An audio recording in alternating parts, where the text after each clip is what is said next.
Duel Review is brought to you by NexusDigitalComics.com.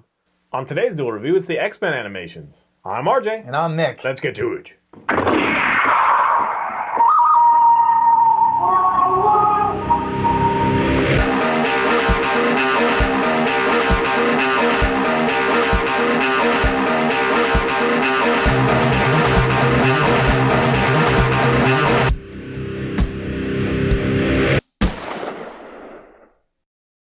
Welcome to Thursday the 29th of March. We are doing the X-Men animations. That's right. First love that we both grew up with, probably more than me than you, right? Was it a little bit old when you grew up? I mean, Oh, I know no, we're only no, like 4 years apart, but I definitely grew up watching that. I loved it. I it was mean, in the mid-90s. one of the things that I've always wanted to learn how to play on the drums was the opening theme song. Oh, yeah. That would be awesome. So, they're available on DVD, and I still think they hold up, honestly. I mean, the animation's a little bit dated, you know what I mean? Like, and some of the voice acting is not as good as maybe I remember it, Right. kind of thing. Your brain kind of skews things when But you're younger. it's so good, and it's so accurate. That's what, it's like a lot of these animated ones take such license with the property. Right. This is really well done. Yes. Of course, they do have, some episodes that have to do with Mojo, which not everybody likes. I hate Mojo. I don't like the Starjammer episodes very much. I love that's Cyclops' father. Yeah, I don't care. But I do kind of like the Mojo ones because I think it's kind of funny. Kind of a reality TV show before reality TV was really a thing. Yeah. So anyway, they're all a lot of fun. I recommend them highly. Go get them. I think there's 50 some episodes altogether. The only problem that I had is that Rogue's dialogue did not remain consistent. She always had these kind of silly one-liners, like in the very first episode actually. Well, there's actually 76 episodes. I think there's more than that. I think you're missing a disc. No. No? I thought it went up to six. Anyway, go ahead. 6 volumes. But Rogue always had like these silly one-liners, these southern one-liner jokes that were just great. That she wasn't consistent with. Or rather, I would have liked to heard more of them. Yeah, but she doesn't do them anymore. So that was kind of like, it was awesome. I really enjoyed it. That was one of my favorite characters. In fact, I have a mockhead of Rogue from that series, kind of thing. That's the classic Rogue that I'll always think of. One of my favorite one-liners that she did was in the first episode, and that was you look more scared than a long-tailed cat in a room full of rocking chairs. Yeah. Sorry, Anna Paquin, but no, didn't cut it. I really wish that character was somebody else. I don't know. Like, who's the female Ryan Reynolds? I don't know. And who could play her? I don't know. Yeah. Anyway, Ryan Reynolds. Yeah. Like all the fun, Sabretooth and Omega Red, and I mean, even if like Mr. Sinister's okay, but like Beast has a big part in this. Oh yeah, I love Beast in this one. And Morph, there's kind of fun there going on, and I really like the first part of the first couple of discs, the first couple seasons were awesome. Yeah, those were the best. I just ate them up. I mean, it was perfect timing for me because I was still in high school and I just really loved. I couldn't wait for each new episode.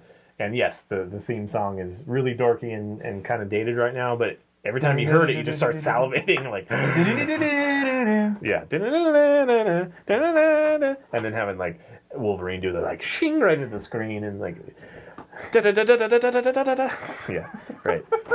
And Jubilee was kind of a character I didn't really care about, but she was kind of she tried to identify with today's teen, kind of thing. But she was still pretty kick-ass. I guess it kind of worked. Yeah, I thought they got like the Morlocks and all that stuff. Yeah. So a lot of fun. I highly recommend it. While we're talking about this, we've also already referenced X-Men Evolution, but we'll talk about that real quick. That one is kind of a more modern take. Right. They do a slightly, I don't know. It's a different. They don't take care of it quite the same. Right, and it fit into that, like, there was this huge cultural theme where, like, all these medias had to place people in high school or college or something. They still do that, unfortunately. I'm kind of tired of that, but that's the market they're selling to. That's where they're aiming. Which they really shouldn't. Like, we're grown up now. We're grown-up nerds. I don't know. At the same time, like, anime is usually in high school, and I don't have a problem with it, so I don't really have a problem with it, so they're kind of expanding their demographic, but at the same time, I'm tired of this.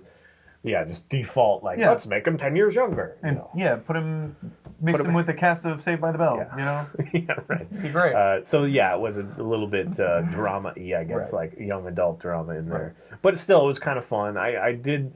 have an exception to some of the license they took as far as the like costumes and you know what I mean. Like this again, this is what I grew up with. This one and the Amazing Spider-Man cartoon. Yeah. And they're so accurate. They're wonderful. They're just refreshing. The only problem, more so in the Spider-Man than this one, is it kind of starts off like where the comic book was at that time. So you kind of already missed a bunch of stuff. So, you know, if you didn't know a lot of the comic books, you know, or the story behind possibly. But even still, it held up, I think. Yeah, possibly. Anyway, and we get you know like cameos from Captain America and Hulk and all sorts of stuff. Okay, so having said that, there is a cartoon that even this one has kind of resisted. I don't think I've watched more than 2 episodes. It's called Wolverine and the X-Men, and he takes exception to Wolverine's just part of the X-Men. Why is he why does he get top billing on the marquee? Yeah. Why? See why? You know. I said it just like that too. But here it is. It is one of those sleepers. I think it really missed its target audience because it was made or it was released on Nicktoons. Right. And it was 2006, I think.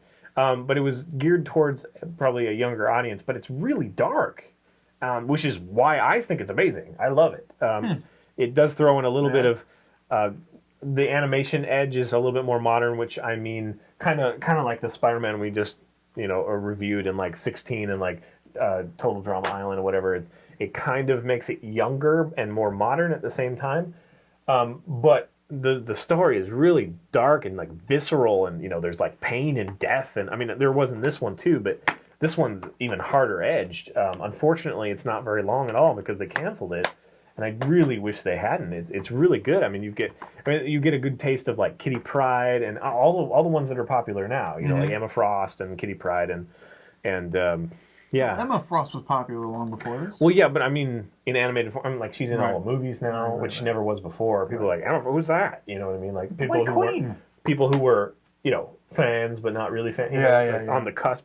They didn't really whatever, but they're the ones. She's front and center in this one. They're the ones who are watching our review, going, "Who's the White Queen? I don't understand." And if they revived this and did like the Schism event or like Genesis or whatever, it would rock. It would be awesome. So I'm really sad that they did this, but at least we have a little bit. It's not really a complete story, but it's still worth it for like, it's like, I don't know, $14 or something for the complete series. You can definitely borrow it. Yeah, I think I'm gonna. Yeah, it's good. It's good. But yeah, I was so, because I don't have the same nostalgia as these, but you really, I fell for it, and they say don't judge a book by its cover. Don't just automatically assume something based on its title, and that's exactly what I did. Wolverine and the X-Men. You just figured they were monopolizing on the Wolverine name, capitalizing on the monopoly that is Wolverine. Capitalizing. So yeah, I was like, I can't watch this. It's just going to be fan service about Wolverine, and while I do like Wolverine as a character, well, he is an integral part of the X-Men, or at least he has been for the last. Yeah, but things ebb and flow with him now. Right. Before, I mean, obviously it was Beast, and he wasn't even part of it. He didn't come along until later. But anyway, it's not like that. It's not just a big tribute to Wolverine, and everybody else is meh, whatever. Because Cyclops is. Yeah, I mean, right. He's where Cyclops should be, I guess. Yes. In the picture, he's out front and center leading the team, kind of thing. But and Cyclops is like, wait, that's my spot. Anyway, highly recommend it. I wish next time they do more. I hope they do it in this vein, a little darker edge. I haven't minded the Avengers animations and the Hulk animations and whatever, although Planet Hulk was kind of crap. But like Hulk versus Wolverine, we talked about those. Like those. Hulk versus Thor. But I really like this dark edge. I hope it continues forward. I guess it's kind of weird for me to say that because I don't want necessarily the kids to only have dark. You know what I mean? Right. So for the kids' sake, I guess I hope there are lighter affairs. But for me, if I'm being selfish, I want this dark take. I want the more serious, realistic dark take, and that's what this is, or was. Anyway, that's it. Long-winded, but sweet. Yeah, so check out the X-Men series that we grew up with. We loved it. Check out Wolverine and the X-Men because he suggested it highly, and I'm going to check it out. And I'm probably going to like it because if you say it is that dark, I do enjoy it. Well, I mean, it's not like uber dark. I mean, but it's gritty. Okay. Okay. All right, that's it. Follow us on Facebook, subscribe on YouTube, tell us what you think. Tomorrow is Comic-Con, and we're going, and when you get to Comic-Con, please come say hi and buy his card game. There it is. And as always, leave comments. I do answer. So yeah. That's it. Bye. Oh! Yes! Good job. Getting so close. I know. I'm at 98, you're at 96. Yeah.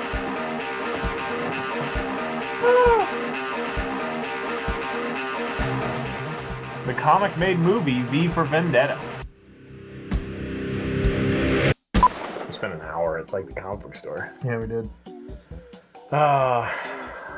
See the pain we go through, spending time in the comic book store and driving around eating food. Well, not at the same time. And playing with stuff and whatever. It's hard work being us. It's not easy being me. Alright, we're doing the X-Men thingy-doo. Today on Duel Review, X-Men Thingadoo. Thingadoo. Ka-chow! Boop-be-doop. I don't really need this. Rhino's in there. I saw him. That was the Spider-Man one. I hate that. Why did they do? No, those are cool. The sleeves are awesome. No, they're fucking retarded. You want it? You can have them all. No. Stupid. They put the stickers on it. But they're even embossed. Doesn't matter when friggin' Best Buy puts it. Well, that one's fine, but now I gotta be consistent. Darn you, stickers! See how I ripped off all those security tabs too? I friggin' hate those. Hate those. Those little tabs that keep your jewel case closed. Just, they come off or just twist them. They pop right off. Never have to worry about them again. It's amazing. Now you have to put them in order. I don't have to do anything, buddy. Alright. What? It's Comic-Con week! Ah! Can't wait. A lot of exciting things happening. And we're doing Duel Review. Can you believe that? We love you fans. That's why we do it. Yes. We have a lot to do. A lot. And yet still somehow we find the time to entertain. Huzzah, I say. Huzzah.